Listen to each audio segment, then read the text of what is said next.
Welcome back, everybody, to another deep dive.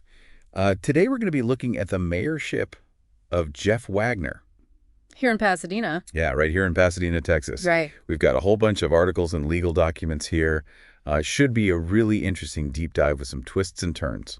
Absolutely, and particularly relevant, I think, to our listeners in Deer Park, LaPorte, and Pasadena. Yeah, it's actually Pasadena for sure. Yeah, so we're going to explore, all the accomplishments, but also the controversies of Wagner's time as mayor. Okay, so let's get right into it. Yeah. Wagner ran on this whole One Pasadena platform. Right. Unity and community engagement and all that good stuff. Mm-hmm.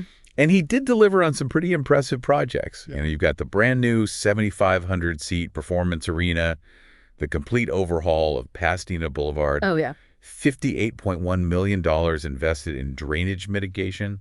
Yeah. I mean, the list goes on and on. Yeah, these large-scale projects really do show progress, but, did they reach every corner of the community? Right. Were they really? Were they really accompanied by that kind of deep engagement that Wagner promised? Yeah. And then you have the Pasadena Loves Local initiative. Yeah. How'd that work out? Yeah. Did that really boost the local economy, or was it more about optics? So it seems like there's maybe a little bit of a gap between sort of the shiny image and then the reality on the ground. Right. And that gap gets even bigger, I think, when we start looking at some of these controversies that were surrounding Wagner's time as the mayor. Yeah, there's this lawsuit against Wagner and the city alleging some serious corruption. Oh, wow. No formal charges have been filed, but the fact that it's gotten this far is definitely concerning. Yeah, and then there's this whole thing with the Public Integrity Unit that Wagner created, supposed to investigate misconduct by city officials.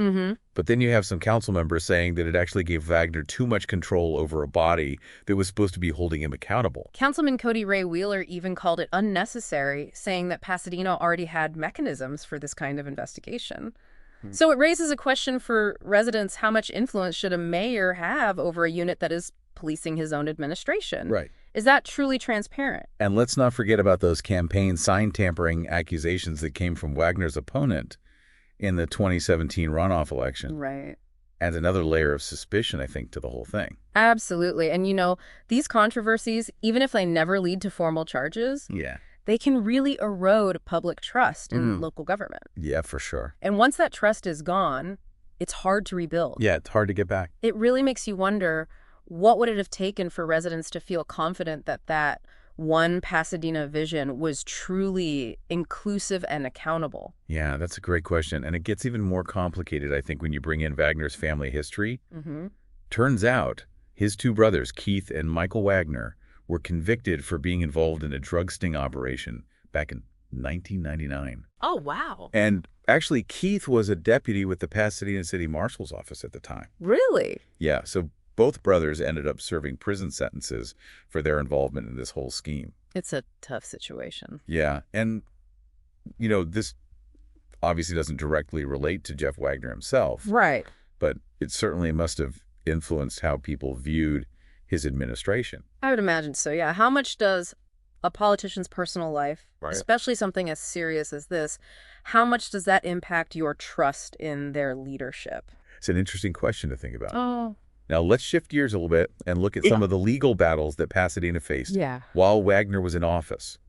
One of the most significant was a voting rights lawsuit that alleged that the city was intentionally discriminating against Hispanic voters. Through a redistricting scheme. Yeah, through this redistricting scheme. And Wagner actually inherited this from the previous administration. Okay. But it played out while he was mayor. So did he take steps to address this issue of disenfranchisement? Well, under his leadership, the city council did approve a settlement to dissolve the appeal of a lower court ruling that found them in violation of the Voting Rights Act. So they admitted. Essentially, they admitted to discriminatory practices and agreed to redraw those district lines. Wow. Yeah. The settlement also included about a $1 million payout in legal fees. So this wasn't just like a small issue. This was a big deal. Yeah, for sure. But it does seem a little paradoxical because he was elected sort of in the context of this lawsuit, talking about, one Pasadena and unity, while at the same time, sort of benefiting from a system that was found to be discriminatory. Yeah. What do you make of that? It's definitely a complex layer to his mayorship, for sure. Yeah. And this wasn't the only legal challenge that Pasadena faced during this time. Right. There was also a lawsuit concerning the demolition of the former First Pasadena State Bank building, which was a historic landmark that had fallen into disrepair. Right. So this case sort of brought to light this tension that I think we see in a lot of cities, between progress and preserving the past. Right. So how did Wagner navigate that? Well, in this case, the city ultimately prevailed and was able to demolish the building, arguing that it was a safety hazard. Okay. But this debate really does raise important questions for residents, Wow.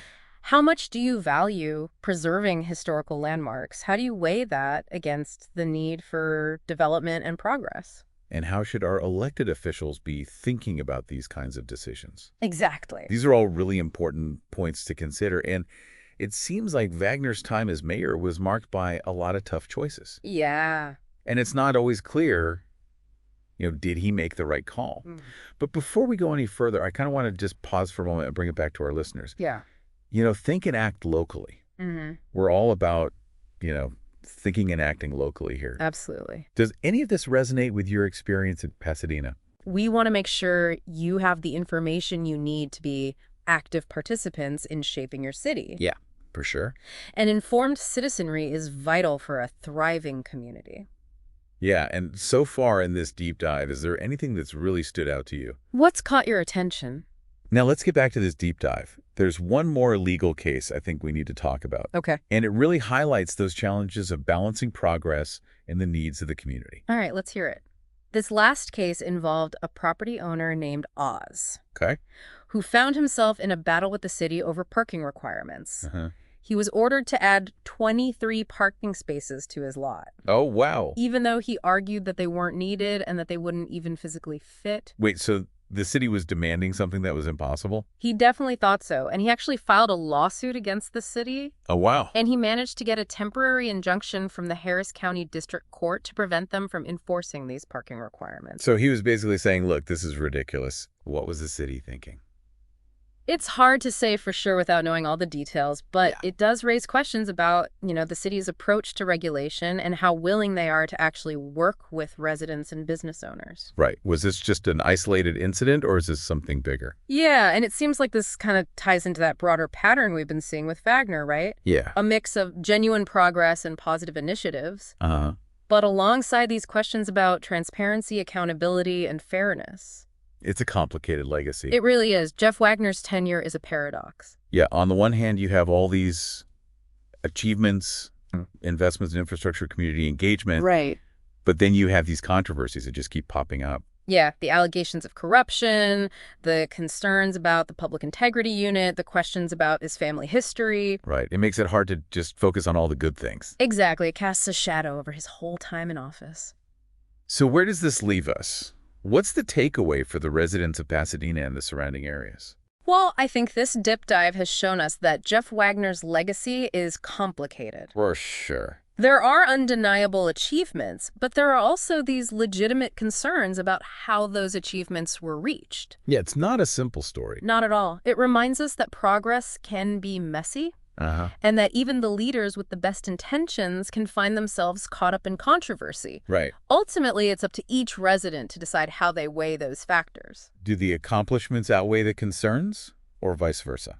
That's the question. It's a tough one. Yeah, and there's really no easy answer. No, but hopefully by looking at this story, all of its complexity, right, it gives people the information they need to think critically about their local government. Absolutely. Engage in conversations with their neighbors. And hold their elected officials accountable. Yeah, because ultimately it's about being an active participant in shaping your community. That's what it's all about. You have a voice, and it deserves to be heard. Yeah, so use it.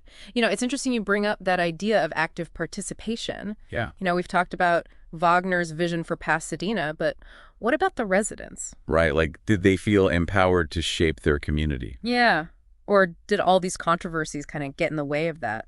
It's an important question. Yeah. And I think it really gets at what we're trying to do here at Think and Act locally. Yeah, we really believe that, informed residents are the foundation of a strong community. Absolutely. When people feel like they actually understand the issues and that their voice matters, They're more likely to actually get involved, to hold their leaders accountable, and to fight for those changes they want to see.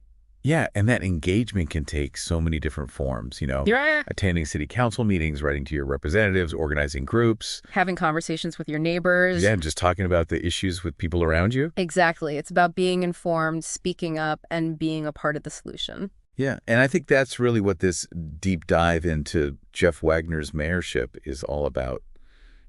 Yeah. It's not just about, looking at the past, Right. but trying to use what we've learned to shape the future. Exactly. What can we learn from Wagner's successes and failures? Right. Are there systems we can put in place to make sure our local government is more transparent and accountable?